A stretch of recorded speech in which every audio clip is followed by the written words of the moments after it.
মাত্র ৩১৩ জন, আর সামনে হাজারের বেশি শত্রু।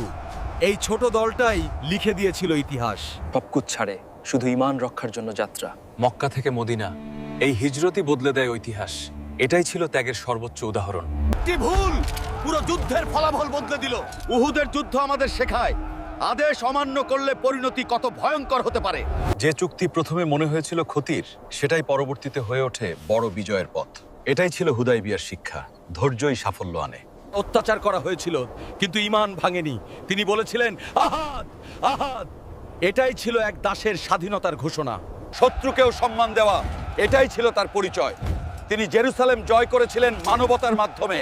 এটাই ছিল প্রকৃত বিজয়। সত্যের জন্য জীবন দেওয়া, এটাই কারবালা। ইমাম হুসাইন শিখিয়েছেন অন্যায়ের সামনে মাথা নত করা যায় না। যখন পৃথিবী অন্ধকারে, তখন মুসলিমরা আলো জ্বালিয়েছিল জ্ঞান দিয়ে। এটাই ছিল আন্দালুসের সোনালী যুগ। পড়ো, তোমার প্রভুর নামে পড়ো। এই একটি শব্দ দিয়েই শুরু হয়েছিল এক বিপ্লব, যা বদলে দেয় পুরো মানবজাতির ইতিহাস।